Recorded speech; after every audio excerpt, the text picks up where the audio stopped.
Oi, bem-vindo ao Adolescente. É hora de sentarmos juntos no grupo de adoradores determinados para o bem. E hoje nós vamos conversar um pouquinho a respeito da nossa confiança diante da pressão. Como é que você reage, hein? Como é que eu reajo, né? Eu fico pensando muito quando eu leio a Bíblia. Eu busco tirar lições para a minha vida, sabe? Porque nós somos humanos e dependentes de Deus, né? Muitas vezes a gente até deixa de consultar a Deus, deixa de perguntar, deixa de pedir socorro na hora da angústia, na hora da tribulação, e aí vai atropelando mais ainda, vai complicando mais a situação, viu? Davi, ele aprendeu lições preciosíssimas, não é? Ali durante esse período de perseguição. Inclusive ele foi parar um tempo, e eu não sabia disso, fiquei sabendo essa semana. Não lembrava, pelo menos, né, desse comentário de que ele até viveu um tempo com Samuel nessas perseguições de Saul contra ele. Ele foi para o deserto, mudou de cidade para cidade o tempo inteiro, né? E hoje vale a pena a gente prestar atenção a respeito da nossa fé.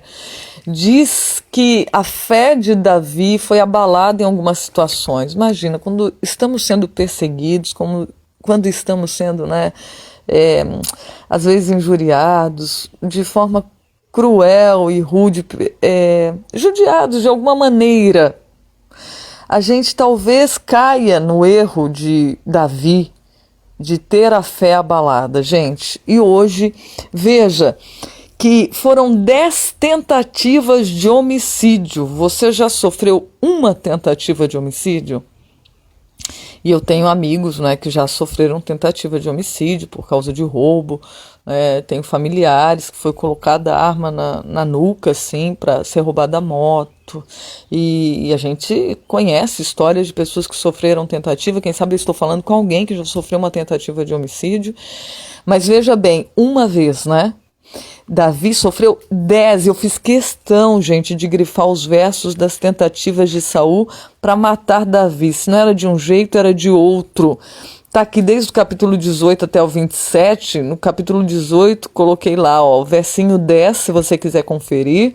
Foi a primeira tentativa, onde Saul lançou jogou a lança, né, para encravar Davi na parede, e ele se desviou. Claro que é Deus fazendo com que desviasse, porque quando Deus também não permite que alguém morra, você pode tentar. E eu ouvi uma vez uma história de uma mulher que levou 10 tiros e não morreu. Teve um que levou um tiro e morreu na hora.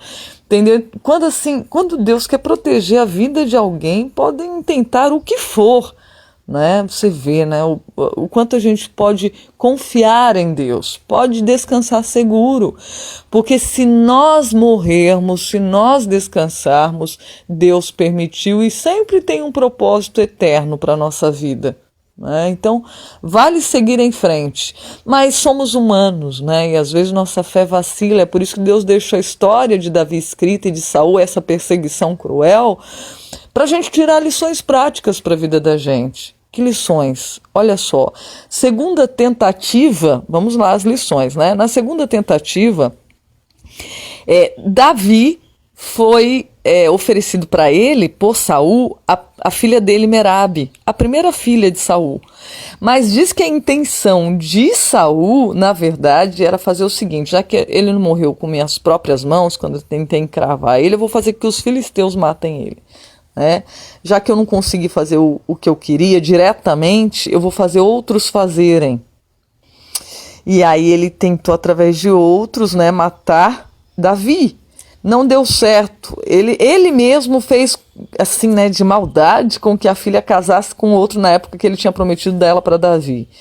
Aí depois ficou sabendo que a outra filha amava Davi, que era Mical. Aí falou: não matou na primeira, vou tentar na segunda aqui, ó, na terceira já, né? E falou assim: ele vai morrer na mão dos filisteus agora para poder ganhar minha segunda filha, porque ele exigiu, né, o dote, que seriam prepúcios. E ali naquela época era guerra, a linguagem era guerra, a linguagem era número de pessoas de um lado ou de outro, vivas ou mortas. O dinheiro era isso na época, né? O recurso era esse, o salário era esse. E aí ele pediu 100 prepúcios de filisteus e Davi trouxe o dobro e antes do tempo. E ele falou, mas não é possível, esse menino não morre. Que coisa, né? E começou a perseguir de tudo que é jeito. Aí você acompanha mais lá na frente, na sua Bíblia, o capítulo 19, no verso 9, tem a 4ª tentativa de homicídio. No verso 11... tem a 5ª tentativa de homicídio, aí vai lá para o capítulo 20 e lá vai, olha, ele perseguindo Davi de um jeito, de outro. Aí os próximos estão no capítulo 23, isso mesmo, capítulo 23, tem a 7ª no verso... Deixa eu ver aqui, que eu estou folheando junto com você, verso 14 do capítulo 23, a 7ª tentativa de homicídio. Tem no verso seguinte, 15, a 8ª tentativa de homicídio. Depois você vai ver no verso 25, a 9ª tentativa. E por fim, no capítulo 24, verso 1, a 10ª tentativa de homicídio. E aí Davi resolve se mandar para a terra dos inimigos. Interessante que nós vamos ver que Deus reprova, gente, as atitudes de Davi em relação à pressão. Talvez você esteja pressionado em algum aspecto. E como é a sua e a minha reação sob pressão? Não é fácil, né? Eu comecei falando, imagina uma tentativa de homicídio, agora imagine 10 tentativas de homicídio. Gente, que tortura é isso? Mas mesmo assim, diante dessas várias e conseguintes, diz que Saul não parou mais de tentar matar Davi, né, perseguindo a todo custo. Mas mesmo diante disso, Deus reprovou e trouxe consequências péssimas para Davi durante essa perseguição, algumas coisas que ele fez, né? Então, tipo assim, ele mentiu por 2 vezes. Ele mentiu quando chegou lá em Aimeleque, dizendo que ele estava numa missão que o rei mandou e ele estava fugindo do rei. Diz aqui o livro Escolhidos, você pode conferir, que se Davi tivesse falado a verdade para Aimeleque, que ele na verdade estava fugindo e tal, etc., esses 84 sacerdotes mais Aimeleque não teriam morrido, gente, porque eles saberiam se defender. Aimeleque teria dado um jeito para se defender. Então veja, a mentira na hora da pressão pode trazer consequências horríveis para a gente, e o inimigo das nossas almas age como Saul, ele persegue a gente de tudo que é jeito, e ele quer fazer com que a gente minta mesmo na hora da pressão, porque ele sabe que as consequências da mentira, de qualquer coisa que a gente fizer errado quando é pressionado, elas serão cruéis, quer dizer, vai aumentar o problema para a gente. Então ele pressiona até a gente fazer o que é mais errado, para ele ter mais força ainda sobre nós. Veja, né, como nós precisamos pedir socorro para Deus na hora da pressão. Ajuda, né? Senhor, não me deixa me precipitar, não me deixa falar uma coisa rápida aqui para me livrar do problema. Não me deixa, Senhor. Ele mentiu também, se fez de louco lá na frente para o rei Ax, né? Então, várias consequências que foram ocasionadas por causa disso. Por exemplo, ele fugiu para Gate, ele foi para a terra dos filisteus. E sabe o que está escrito sobre isso? Deus não disse para Davi ir para a terra dos filisteus, para a terra dos inimigos, para se livrar de Saul. Diz que não era para ele ter ido, viu? Olha só. Diz que isso fez com que os filisteus vissem, né, que havia problema interno. Às vezes tem pessoas que têm problema dentro da igreja que frequenta, né? E começa a falar, difamar, ou fugir, e dizer a respeito do problema, sabe? Ou processar a instituição ao qual pertence, dizendo que essa é a medida mais adequada, né? Às vezes a gente sofre algumas coisas e tem que entregar nas mãos de Deus, e na sexta-feira nós vamos conversar sobre essa entrega. Como é que Deus age? E às vezes a gente pensa que fazer justiça com as próprias mãos é a melhor medida. Cuidado! Há situações em que sim, nós devemos inclusive buscar os juízes, e a Bíblia é clara nisso. Se você não resolveu alguma coisa internamente, né? Em último caso, você busque lá fora, mas primeiro tente resolver internamente, vá até o fim nas tentativas possíveis de resolver o problema dentro de casa. É tipo lavar roupa suja em casa, sabe? Né?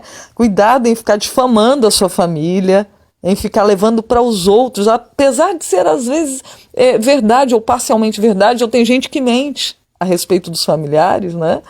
Entendeu? Então assim, tem que ter cuidado em estar levando para fora, em estar expondo isso. Diz que essa exposição de Davi, em ir para fora de Judá, quando Deus disse que era para ele ficar ali, levou os filisteus a enfrentarem Israel com mais força. Falou assim, eles estão tendo problema entre eles, agora é hora de a gente acabar com eles mesmo. Deu força para os inimigos.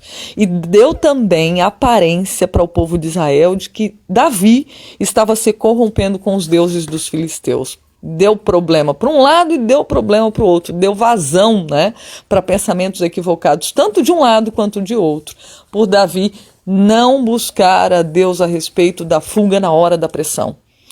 E ele buscou tantas vezes, né, gente? E por isso que é importante pensar. Tem o registro de ele fazendo perguntas para Deus durante... eu vou lá defender o pessoal da cidade chamada Keila ou não vou?